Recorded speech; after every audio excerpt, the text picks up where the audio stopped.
हरिओम। किसी का प्रश्न है कि स्वप्न ऐसी चीज भगवान ने बनाई क्यों? स्वप्न का क्या लाभ? स्वप्न क्यों बनाया गया है? इसका उत्तर यही हो सकता है कि स्वप्न ऐसी चीज इसलिए बनाई गई है क्योंकि हम जगत के मिथ्यात्व को पक्का कर सकें।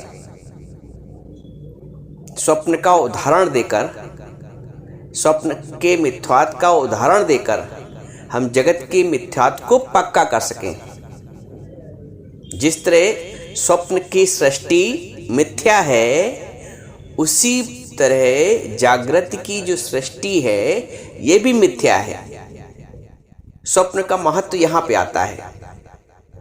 जब राजा जनक ने रात्रि में स्वप्न देखा नींद में कि मैं भिक्षा मांग रहा हूं, था तो वो राजा, लेकिन उसने स्वप्न क्या देखा कि वो भिक्षा मांग रहा है। तो जब वो जागा तो बिल्कुल बौखला गया, ये मैंने क्या देखा, बिल्कुल विपरीत। मैं राजा हूं और मैंने देखा क्या, मैं भिक्षा मांग रहा हूं। तो फिर गुरु ने, अष्टावक्र जी ने उनको उत्तर दिया, राजन, वो रात्रि का स्वप्न था और ये दिन का स्वप्न है। जैसे वो रात्रि का स्वप्न आंख खुलने के पश्चात मिथ्या हो गया, वैसे ही ये दिन का स्वप्न ज्ञान में आंख खुलने के पश्चात स्वतः ही मिथ्या हो जाता है। तो दोनों ही स्वप्न हैं, दोनों ही मिथ्या हैं। वो रात्रि का स्वप्न है और ये जागृति का स्वप्न है। अर्जुन को विषाद हुआ ज्ञान से पहले, ज्ञान से पहले अर्जुन को भी विषाद हुआ। वो अपने आप को मरने और मारने वाला समझने लगा। लेकिन ज्ञान के पश्चात उसे लगा, जब भगवान ने अपना विराट स्वरूप दिखाया, भगवान ने दिखाया कि सब पहले से ही सबका काल, सब काल के मुख में जा रहे हैं, सबको काल ग्रस रहा है अपने ग्रास में। तो जब ज्ञान मिला तब ये पक्का हुआ। अज्ञान में यानी ज्ञान से पहले उसको जो जगत है वो सत्य लग रहा था। वो अपने आप को डूअर मान रहा था, कर्ता मान रहा था, अगले को भी कर्ता मान रहा था, द्वंद्व के झूले में झूल रहा था, न्याय और अन्याय के झूले में झूल रहा था, धर्म और अधर्म के झूले में झूल रहा था, पाप और पुण्य के झूले में झूल रहा था। लेकिन जब ज्ञान हुआ तो इन सभी द्वंद्वों से मुक्त हो गया। ज्ञान होने के पश्चात जब भगवान से उसको ज्ञान मिला, तो ज्ञान होने के पश्चात उसकी जागृति हुई। ज्ञान से पहले वो स्वप्न में सो रहा था, अज्ञान की नींद में। ज्ञान के पश्चात उसकी जागृति हुई। तो जब तक मनुष्य को ज्ञान की प्राप्ति नहीं होती है, तब तक उसको संसार के सभी दुख और सुख, सभी मान और अपमान, हर्ष और विषाद, जन्म और मृत्यु, लाभ और हानि, जो कुछ भी सामने घटित होता है वो सब सत्य लगता है। जैसे स्वप्न में ना, कभी देखा आग का स्वप्न देख लिया, आग से सब जला जा रहा है, कभी देखना पानी में सब बहा जा रहा है, कभी देखा शेर आ गया, कभी देखा कि लॉटरी लग गई। तो जो जो दृश्य स्वप्न में आया वो सच लगता है। तो जो जो भी दृश्य मनुष्य के जीवन में समक्ष आता है वो सब सच लगता है, क्योंकि ज्ञान में जागृति नहीं हुई है। ज्ञान में जागृति के पश्चात ही मिथ्या लगता है।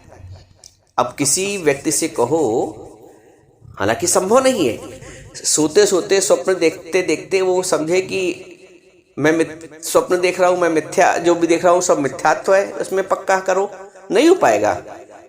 मिथ्यात्व तभी पक्का हो पाएगा जब वो जाग जाएगा। सोते सोते स्वप्न के देखते समय उसके मिथ्यात्व को पक्का नहीं कर सकता है। इस बात को पक्का नहीं कर सकता कि मैं स्वप्न देख रहा हूं। इस बात को तभी पक्का कर पाएगा, समझ पाएगा, जब वो जाग जाएगा, आंख खुल जाएगी। तो क्योंकि अज्ञान की नींद में जो व्यक्ति सो रहा है उससे तुम ये कहो कि जगत मिथ्या है तो मानेगा नहीं। जो सो रहा है उससे तुम ये कहो कि स्वप्न झूठा है तो मानेगा नहीं, क्योंकि उसके सामने स्वप्न दिख रहा है। शेर, हाथी, भालू, नदी, पहाड़, समुंदर, आग, रुपया, पैसा, जायदाद सब दिख रहा है, तो सच कैसे मानेगा? आँख खुल जाएगी तब, अरे मैं तो स्वप्न देख रहा था। तो जो भी व्यक्ति जमीन, जायदाद, अपना, पराया, घर बार, द्वार, मकान, पहाड़, नदी, नाला, सब कुछ भी दृष्टिगोचर हो रहा है, अपना, पराया, सब कुछ अज्ञान की नींद का ही कमाल है। जागृति में मिथ्या हो जाता है। तो तुम अभी दुखी हो रहे हो, छोटी छोटी बातों पे परेशान हो रहे हो, जन्म और मरण के दृश्य देख के शोकाकुल हो रहे हो, क्योंकि अभी ज्ञान में आंख पूर्णता खुली नहीं है, अर्ध निद्रा की स्थिति है। जागृति के पश्चात निश्चय पक्का हो जाता है, और जब तक जागृति का निश्चय पक्का नहीं होता है, ये बात समझ लो, जाग भी गए लेकिन अगर पक्का नहीं जागे, जागृति का भी निश्चय पक्का होना चाहिए, हाँ अब मैं पूर्णतः जाग गया हूं। अर्ध निद्रा की स्थिति में निश्चय नहीं पक्का होता है, तब स्वप्न भी सच लगेगा, जो जागे हुए भी सच लगेगा, दोनों सच लगते हैं। ऐसा होता है ना, जब ज्ञान आप सुनना शुरू करते हैं तो जिज्ञासु अवस्था में आपको दोनों ही बातें प्रभावित करती हैं, गुरु की बात भी प्रभावित करती है जब सत्संग बैठे रहो, और जब संसार में चले आओ तो संसार की बातें प्रभावित करती है। तो वो एक अर्ध निद्रा की स्थिति है, पूर्णतः जागृति की स्थिति नहीं है ज्ञान में। जिस दिन जागृति का निश्चय पक्का हो जाएगा, उस दिन जो स्वप्न दिख रहा है, इस स्वप्न की, जो संसार दिख रहा है, स्वप्न की भांति प्रतीत होगा। दो चीजें होती हैं, एक होता है शरीर और एक होता है शरीरी। शरीर संसार से संबंधित है, संसार नाशवान है, इसलिए शरीर भी नाशवान है। संसार के जो दृश्य हैं संसार से उत्पन्न है, क्योंकि संसार मिथ्या है, संसार नाशवान है, इसलिए वो दृश्य भी, जन्म और मरण के जो दृश्य तुमने देखे, लाभ और हानि के जो दृश्य देखे, मान और अपमान के जो दृश्य देखे, वो भी मिथ्या है। तो ये जो मिथ्यात्व पक्का होता है ज्ञान के अभ्यास से, इसी को वैराग्य बोलते हैं। जब मिथ्यात्व पक्का हो गया तो इसका मतलब वैराग्य पक्का हो गया। इसलिए अर्जुन से भगवान ने बोला है, अभ्यासेन तु कौन्ते वैराग्येन च गृह्णते। अभ्यास और वैराग्य से ही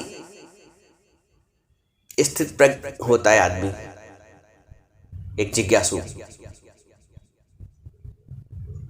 अभ्यास ये कि मैं शरीर नहीं हूं, आत्मा हूं। अभ्यास ये कि मैं आत्मा हूं। वैराग्य कि सब नश्वर है, जा रहा है, हाथ से फिसल रहा है, कितना भी रोकने की कोशिश करो रुकता कुछ नहीं है। न कोई व्यक्ति को रोक पाते हो जाने से, न किसी वस्तु को रोक पाते हो जाने से, न किसी परिस्थिति को जाने के रोक पाते हो। कोई सुख की परिस्थिति बनी है तो तुम समझो ये जाए ना, तो जाएगी परिस्थिति। कुछ समय के लिए आया है सुख, कुछ समय के लिए आया है दुख। तो हर परिस्थिति भी जाने वाली है, हर वस्तु भी जाने वाली है, हर व्यक्ति भी जाने वाला है। इस बात को पक्का करना है। कुछ भी सदा हमारे साथ रहने वाला नहीं है। जब तुम किराए के मकान में रहते हो या कहीं धर्मशाला में गए तो अंदर ये पक्का होता है कि 3 दिन के लिए धर्मशाला मैंने लिया है और 3 दिन बाद मुझे छोड़ना पड़ेगा। कितना भी कीमती महंगा होटल रहो में जाके रहो, लेकिन अंदर ये पक्का होता है कि मैंने 3 दिन 5 दिन 7 दिन के लिए होटल को किराए पे लिया है और एक दिन हमें छोड़ना पड़ेगा। तो उसके छोड़ने से दुख नहीं होता है, क्योंकि पक्का है कि किराए का होटल है, किराए का रूम है, किराए का घर है, तो उसके छोड़ने से दुख नहीं होता है। वैसे ही ये जो शरीर है ये भी किराए का ही है, ये जगत के संपदा है, ये सब किराए की है, एक दिन छूट जाएगा। अपना होगा तो रहेगा, अपना है वो रहता भी है। पूछो क्या? वो अपना आत्मभाव, अपना निश्चय, बाकी सब कुछ छूट रहा है। बड़े से बड़े संत का, बड़े से बड़े असंत का, सबका यही छूट गया। बड़े से बड़े राजा का, राजा भी सब यही छोड़ गया और भिखारी भी सब यही छोड़ गया। तो लेते कोई कुछ नहीं किया, तो सब छूटने वाला है। इसलिए सबको जगत को नाशवान कहा गया है, जगत को मिथ्या कहा गया है। तुम कहते होगे कि हमको तो सब दिख रहा है, हमको तो मिथ्या को समझ नहीं आ रहा है। मिथ्या कैसे हो सकता है? हमने बताया ना, जब तक सो रहे हो तब तक स्वप्न तो सच लगेगा ही, तुम बहस करोगे ही। लेकिन जागने के बाद तुम बहस नहीं करोगे, तुम्हें पक्का हो जाएगी यहाँ स्वप्न था, स्वप्न का शेर था, स्वप्न का सुख और दुख था। तो तुम तब तक बहस करते रहोगे जगत के सत्यता को लेके, जब तक तुम अज्ञान की नींद में सो रहे हो। हम कितना भी तुमसे कहें कि जगत मिथ्या है, तुम मान ही नहीं सकते हो। एक सोया हुआ व्यक्ति नहीं मान सकता है, जागा हुआ व्यक्ति आसानी से मान जाएगा। तो जब तुम ज्ञान में, जागृति की अवस्था में आ जाओगे, ज्ञान इतना पक्का हो जाएगा तो अज्ञान अपने आप झूठा हो जाएगा। ज्ञान जब इतना पक्का हो जाएगा तो अज्ञान अपने आप झूठा हो जाएगा। आवश्यकता है ज्ञान को पक्का करने की। तुम अज्ञान के पीछे भी मत पड़ो, अज्ञान के पीछे भी मत पड़ो, तुम ज्ञान के पीछे पड़ जाओ। तुम अंधेरे के पीछे मत पड़ो, तुम एक दीपक जला दो, अपने आप भाग जाएगा। तुम अवगुणों के पीछे मत पड़ो, गुण धारण कर लो बस, सत्संग के माध्यम से, ज्ञान के माध्यम से। तो ना अवगुणों के पीछे पड़ो, ना मन के पीछे पड़ो, ना बुद्धि के पीछे पड़ो, किसी चीज के पीछे मत पड़ो। तुम पीछे पड़ो तो सत्य के पीछे। ज्ञान में कैसे स्थिति बने, आत्मा का निश्चय कैसे पक्का हो, आत्मभाव कैसे पक्का हो, सर्वत्र भगवान कैसे देखें, ये भाव कैसे पक्का हो कि है ही ब्रह्म, है ही परमात्मा। इसलिए कहा गया है, बचपन में हम लोग सुनते थे, कोई जगह ना तुझसे खाली है, तू व्यापक डाली डाली है। तो ज्ञान में आने के पश्चात ये भाव पक्का होना चाहिए। कहते नहीं, कोई बुरा नहीं है भले मन के वास्ते। जब मन चंगा हो गया तो कोई बुरा है ही नहीं। किसको बुरा कहें, जो है ही भगवान। तो जब इस बात का भाव, इस स्थिति का भाव पक्का हो जाता है कि है ही भगवान, नथिंग बट गॉड, तो किसी के गुण और दोष में फंसोगे नहीं, किसी की मोह और ममता में फंसोगे नहीं, किसी के राग और द्वेष में फंसोगे नहीं। अब भगवान ही देख लिया तो फिर किसी के द्वेष, किसी को द्वेष क्या देखना, किसी का अवगुण क्या देखना, किसी में आसक्त क्या होना। जब भगवान ही देख लिया तो आसक्ति फिर सब अपने आप समाप्त हो गई, क्योंकि भगवान तो शाश्वत है। आसक्ति देह में होती है, आसक्ति शरीर से होती है। भगवान से तो प्रेम होता है। तो जब भगवान देख लिया तो आसक्ति स्वतः ही समाप्त हो गई।